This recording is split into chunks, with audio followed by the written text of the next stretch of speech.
Assalamualaikum warahmatullahi wabarakatuh. Alhamdulillahirrabbilalamin. Assalatu wassalamu ala asrafi anbiya'i wal mursalin wa ala alihi washabihi ajmain, amma ba'du. Pertama, marilah kita panjatkan puja dan puji syukur kehadiran Allah Subhanahu wa taala yang telah memberikan kita nikmat iman, nikmat sehat serta kita bisa belajar di sini. Selawat serta salam tak lupa kita haturkan kepada Nabi kita, Nabi Muhammad SAW, yang telah membawa Islam dari zaman jahiliyah menuju zaman Islamiyah sekarang.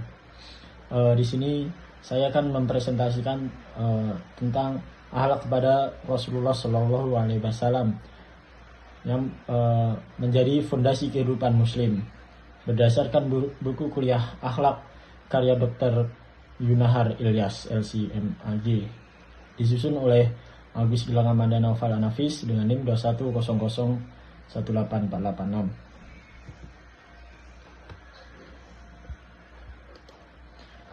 Konsep akhlak dalam Islam. Di sini konsep akhlak dalam Islam saya memberi 3 contoh, yaitu definisi bahasa, tabiat, budi pekerti, tingkah laku. Jadi kita untuk definisi bahasa kita harus memperkuat tabiat, budi pekerti kita dan tingkah laku kita. Yang kedua yaitu definisi istilah, keadaan jiwa yang mendorong perbuatan tanpa pertimbangan panjang.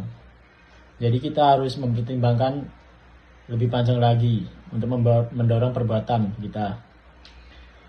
Dan pentingnya akhlak adalah ruh ajaran Islam. Dari dalam hadis riwayat Al-Bukhari, aku diutus untuk menyebarkan akhlak yang mulia. Yang selanjutnya yaitu sumber akhlak.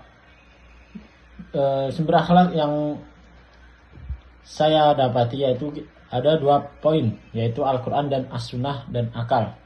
Al-Quran adalah sumber utama yang menentukan nilai baik dan buruk, moralitas ilahiyah.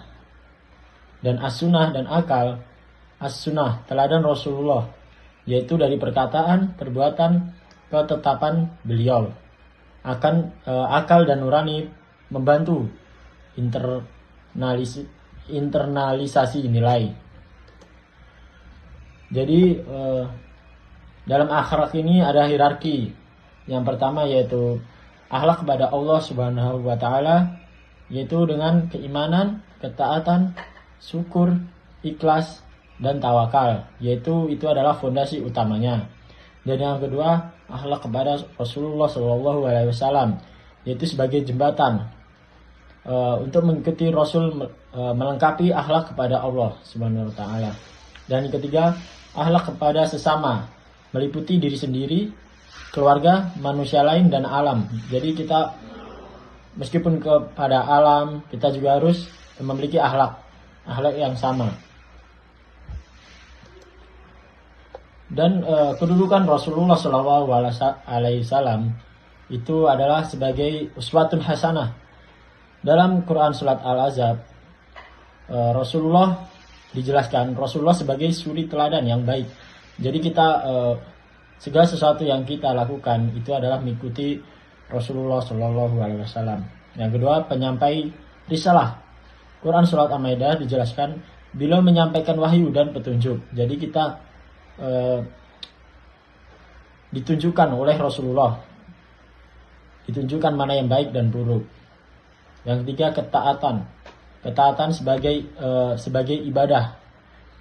Dalam Quran surat An-Nisa dijelaskan ketaatan kepada beliau adalah ketaatan kepada Allah. Jadi ketika kita taat kepada Rasulullah SAW, kita juga sudah termasuk taat kepada Allah Subhanahu wa taala. Dan selanjutnya itu mencintai Rasulullah SAW. Iman tidak sempurna tanpa kita mencintai Nabi lebih dari diri sendiri, keluarga, dan manusia lain. Hadis ini sahih dari Bukhari dan Muslim. Jadi kita sebagai manusia kita harus mencintai Nabi kita, Nabi SAW, lebih dari orang yang kita cintai juga gitu. Jadi mencintai Rasulullah SAW, kita akan memiliki rasa rindu bertemu dan mendampingi beliau di surga, gembira dengan kemuliaan, yaitu bersuka cita atas keagungan dan kemuliaan beliau dan kesediaan berkorban, siap berkorban demi membela agama yang dibawa beliau, dan menaati dan mengikuti sunnah. Jadi kita sebagai muslim diwajibkan untuk mengikuti sunnah Rasulullah SAW. Ketaatan mutlak, taat pada Quran surat Al-Hasyr, taat pada perintah dan menjauhi larangan beliau, menerima hukum tanpa keraguan. Jadi kita sebagai muslim kita harus mengikuti perintah dan menjauhi larangan yang beliau sampaikan.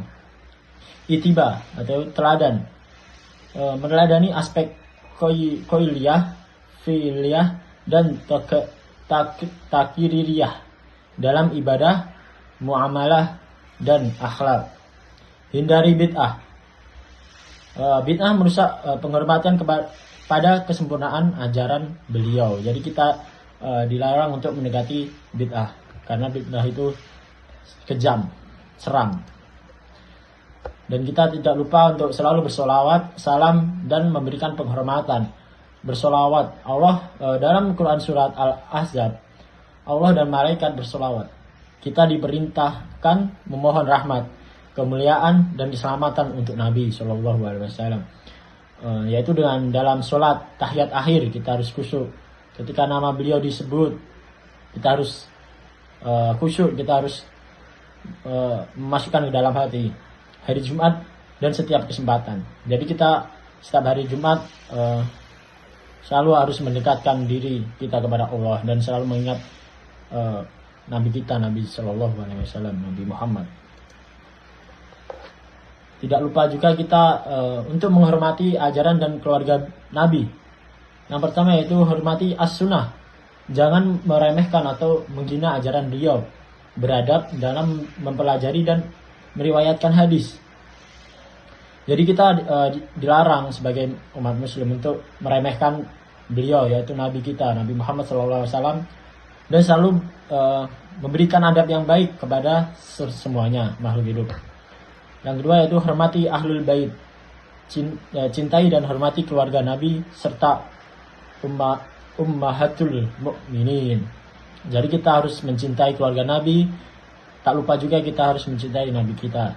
Yang ketiga, hormati para sahabat. Hargai sahabat Nabi sebagai generasi yang menerima dan menyampaikan ajaran langsung dari beliau. Kita harus selalu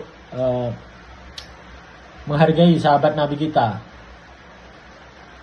Yaitu banyak kita harus tetap menghargai mereka. Yang terakhir yaitu kesimpulan dan penutup. Kesimpulan ini, akhlak kepada Rasulullah SAW adalah bukti keimanan dan wujud dari akhlak kepada Allah, kunci meraih falah dan syafaat. Jadi kita harus memiliki akhlak kepada Nabi Muhammad SAW untuk sebagai bukti kita sudah mengimani beliau dan wujud dari akhlak yang baik kita dan akhlak kepada Allah Subhanahu wa taala. Pesan tertutup yaitu jadikan kecintaan dan ketaatan kepada Rasul sebagai semangat mengamalkan Islam secara kafah. Jadi demikian yang bisa saya sampaikan. Kurang lebihnya mohon maaf. Assalamualaikum warahmatullahi wabarakatuh.